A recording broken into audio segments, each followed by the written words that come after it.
Inter 1, Arsenal 3 then is the score in Italy. What do we learn from this game, anyone? Frank is with us. Somebody who's not talked. Robbo. Frank, go on, you watch this. I found Arsenal very impressive. What I saw is 4 strange games because no build-up, rebounds, deflection, whatever it could have been. But at the end, a good game to watch. Very interesting. I don't think there is a penalty on Lautaro Martinez. He was complaining about a little slap that he received, but I was unfortunate, and I think it wasn't a penalty for me. But otherwise, I found 2 big teams fighting and. Could be contender for the Champions League, but Arsenal overall were very dominant and deserved to win that game. Inter aren't going to be contenders, are they, Frank? Excuse me? They're not going to be contenders, Inter. You didn't mean that. I don't know that. I didn't hear what you said. I'm sorry. Okay, don't worry. I think Arsenal, you look at, you look at 3 of the teams have played, Atletico Madrid, Bayern, and Inter. They are 3 of what you would call, the stronger sides in the competition. And whichever team he's put out, and we've talked about this big squad that they have, and again there was changes today, was whatever team that they put out, they just look strong. Mm-hmm. Now, it's probably going to bring them a Premier League title, probably. How much else it will bring them, that remains to be seen. I think the question going into the weekend, if it is a question now, is with the return of Gabriel Jesus and his 2 goals and how he's looked quite sharp recently, is he now going to be against Man United at the weekend, the starting striker? I think that's kind of the only question you would have. Is He's got to be though, hasn't he? I think he does have to be, yes, if I'm being honest about it. I think he's got more strength to his bow at the moment than in general, than what Gyökeres has shown. He's obviously looking sharp. He brings different facets in terms of his movement. And if he's adding the goals to that, I think he has to start. We know what Gyökeres has been about this season.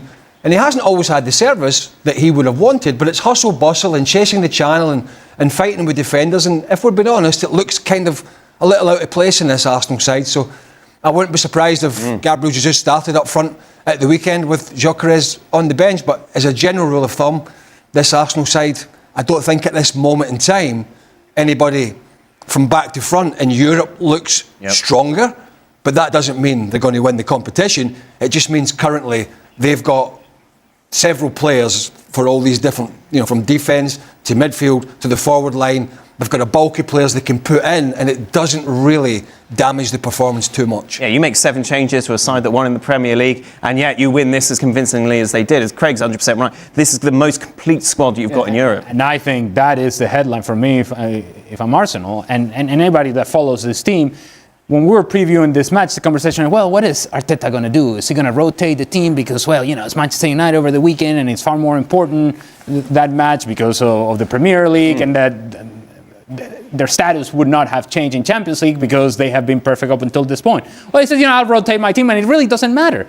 It's depth. Squad depth is something Craig just mentioned, something you just mentioned, and it is one thing to say that you have it, it's another thing to use it, and to use it in a productive manner, an efficient manner. And I think Mikel Arteta started Gabriel Jesus today with the idea that Gyökeres will start on the weekend. But then you see a performance and you kind of go, well, I can also change my mind. Because the players that I'm putting out there in this part of squad depth are actually showing me that they can be better than the options that I was thinking for this specific weekend. And that is a great place to be as a manager. That is the most wonderful problem to have, where your decisions are made difficult because of those players that are getting opportunities are doing well with those opportunities. And those that have been starting are doing well when they start. It's a great place to be. Now it's up to the manager to not overthink it and actually make the choices that he needs to make in order to put this team in the best positions to win games. Good to be an Arsenal fan at the moment. You called them unwatchable at the weekend. I call them unwatchable? Boring. I just said I don't get excited when an Arsenal game is. It's the same thing, isn't it? I don't think so. I think it's a little bit of unnecessary spin on it. It's borderline. You're basically saying they're borderline. You're basically saying they're Tottenham in red, aren't you? I'm just saying, wow, that's not stretching. But overall, today they were great. Today is exactly what you want. Oh, you're trying to appease the... Not at all. I still get excited watching them today. Can't beat Nottingham Forest. Oh, they're unwatchable. Oh, great now. He's in a mood. I'm not in a mood. It was only a few days ago, and I remember you sitting here. They're the best team in England. Unwatchable. But what if I said it's different? Go to somebody on the bird. Go to somebody else. Told you he was angry. Robbo, it's great to be an Arsenal fan at the moment, isn't it? It certainly would be if I was an Arsenal I'm fan. not suggesting you were. Yeah. Oh, I mean, what they showed today- Oh, God, I know you hate everyone. What I would say is that the good thing about Arsenal today, they had changes in the side, but what they showed a lot today, I thought, was resilience, because they didn't have it all their own way. When you look at the stats, I think it was even amount of shots. But Thuram and Lauro Martinez were excellent today with their back to goal. They kept on switching the play out to Di Marco down one side, and it was Enrique down the other side. So there was lots of good play from Inter. But Arsenal showed resilience when things weren't quite going their way. They defended for their lives. Midfield players tracked back when they needed to. They got players out in the wide areas. And also, I have to say, Saka today was absolutely magnificent. Inter couldn't cope with him. They tried marking with Di Marco to start with. He then pushed higher up the field to go against Timber, and they brought the centre Bastoni out to mark Saka. He went past him easily. Saka was almost unplayable today. He was brilliant both with his left foot and his right foot. He was the key player. God, he really was watching that game, wasn't he? He wasn't, I mean, there's too much fluffing around in front of us. Arsenal are favourites to win the Champions League. Sporting defeating PSG by 2-1. Let's get to the Frenchman, shall we, on the panel. Frank, how big a deal is this? Well, it's always a big deal. It's always a big deal when you are the former winner, and with the dominance that you showed at that game. Losing that game is it's unexplainable. Luis Enrique tried after the game to explain that he was very happy with the players and the involvement of the players. What they did on the field was great. But the purpose of a game is to win the game when you have the chance to win, and they didn't. And Sporting with few got a lot. Just to say, it's their 4 wins out of 4 at home, and they don't show too much, but they're very effective. But Paris Saint-Germain with a lot, they got almost nothing today. Well, they all got nothing. They got 0 point. But also, I tried to understand, because they played very well the first half. There was only one team. It was a one-way traffic, and I think they scored 3 goals. They were all disallowed, but they were there. It's not like players were slow, they didn't try. No, they were doing everything. But what I feel is like they might be overconfident. That's something they believe too much in their football, that they are punished because maybe they're not forcing what they have to force, and it's why I think they didn't win that game. Of course, what they showed is that they were far superior than Sporting, but again, the result of a game is to win a game, and scoring only 1 goal in that game, it's not enough. And it's maybe why, well, it's certainly why they lost that game. Frank, have they dropped off from last season, or we won't really know that until they start get going in the second half of the season? We still have to wait, because again, the first half away from home, they were so good, and they could have scored like 3 or 4 goals, and the game would have been over, and we'd have said, okay, Paris Saint-Germain is back to his best. So maybe it's a lesson to learn from still a young squad, and everything is going to get for the best. But it was, let's say, it's an accident. But you have to pay attention to what happened, and Luis Enrique will have to be sure that team doesn't do that again, because soon you gotta face a big team, a better team, and if you lose, you're gonna get out of the competition. So you will have to score the goal that you should score and have to score. It's still not a big deal, because they're gonna get through, and we'll see after that. And it's a big team, really. What they show in terms of football, how effective they can be, you can be optimistic about that. But as everybody, you can be punished if you don't finish the job. You can be optimistic as well about Frank returning for extra time, along with Robbo, Craig and Ali, to answer your questions over on YouTube. There's the big table. So Arsenal are guaranteed a place in the next round. Of course, they look like as well they will finish without that playoff matches. Can anybody read that? Then that's impressive. I'll have a number 27. What's that? The number 27. Is that the egg fried rice? Union scent. There we go. More on that. Who's that? More on that, of course, tomorrow. Yes, there's some matches tomorrow. Right, which ones are we not watching? Okay, right. That one. Meanwhile, that one, and that one. But it is an interesting time. Marseille taking on Liverpool. Here's Arne Slot. Yeah. I can't help asking, but what do you think about the rumors about Xabi Alonso at Liverpool? Does they hurt you, and do you feel the rising pressure from your fans who are booing their team, and maybe you've talked to Javi. Maybe he called you. Sorry. Yeah, he Thank called you. me. He called me and asked, what do you think about the team? Because I'm going to take over in 6 months. So can you tell me a little bit more? Or maybe earlier, maybe he takes over tomorrow. No. This is one of the most weirdest questions I've ever got. What's there to say to your answer? I'm working here now for a little bit more than 1.5 years, and I really like my work over here. Won the league last season, struggled more in the league this season. That's also obvious. So yeah, what's there left to say? Oh, there we go. I mean, what can he? I mean, look, just say you're under pressure. You need to win games. Has Xabi Alonso called you? Like, that's how it works. Hey, Xabi here. Not going too well, big guy, is it? You know what I mean? I'm hovering. You may have noticed I'm out. I'm out at Madrid, and I hear you're struggling a lot. I mean, come on. Look, he just needs to win games. He just needs to pick up the slack. You know, get through to the end of the season, however it is, and he knows that. You know, it's unlikely, barring a disaster, that he's going to be out of job between now and the summer. But next year and the summer and next season is going to be huge for him. Huge. I don't expect Liverpool to have a knee-jerk reaction and sack him. But he won't get that kind of leeway in 12 months' time.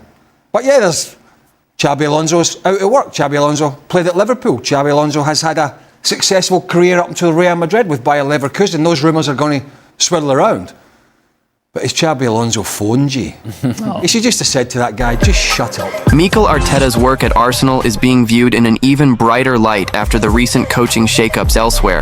With Chelsea parting ways with Enzo Maresca and Manchester United moving on from Ruben Amorim, the contrast is hard to miss. Arsenal has kept moving forward under Arteta, giving him time through difficult stretches, and now seeing the payoff as the club pushes again in the Premier League title race. It also raises a bigger question about strategy. While Chelsea and United are changing direction again, Arteta has been in place for more than 6 years, outlasting a long list of managers across those two clubs in that span. That stability has become part of the story, and it was a major talking point on the Seeing Red podcast with Tom Canton and John Cross. Beyond reacting to Amorim's dismissal and breaking down wins over Aston Villa and Bournemouth, plus Manchester City's loss to Chelsea, the conversation kept returning to one core idea: structure. Not just who is the coach, but how much power that coach has, and whether the club is built to support a long-term project. Cross pointed to Arsenal as a rare example of patience turning into real strength.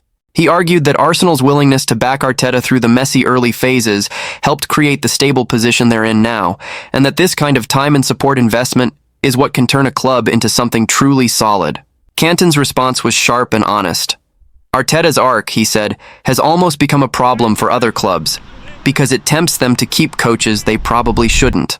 But at the same time, it's still the best example of what can happen when you hire the right person and actually give them time. And that time wasn't smooth. The discussion highlighted how Arsenal could easily have pulled the plug early. 2 8th-place finishes, then 5th, missing out on the Champions League, and a Europa League semi-final exit to Unai Emery's Villarreal. Any of those moments could have pushed a club into panic mode. Instead, the argument is that Arsenal recognized the bigger reality. Arteta didn't have the resources to compete at the required level right away. The squad needed a rebuild. The roster needed to be refreshed. That's where the comparison to Chelsea and United becomes even more pointed. The podcast suggested that recruitment and decision-making structure are often what determine whether a coach survives. If signings don't land, results suffer. And if a coach doesn't have enough influence, or the club isn't aligned behind a clear plan, it becomes much easier for things to collapse. In other words, giving time only works if the coach is empowered to shape the team in a way that matches the vision. Cross also emphasized that Arteta's situation stood out because he pushed to be a true manager, not just a head coach. The idea is simple. Top coaches want a real say in the build, and they want the club to match what they were promised when they took the job. The discussion even pointed to how Arteta survived a low moment, like the home loss to Burnley, because the club stayed behind him. And in that period, with fan pressure affected by the COVID-era environment, Arsenal were able to hold their nerve instead of reacting emotionally.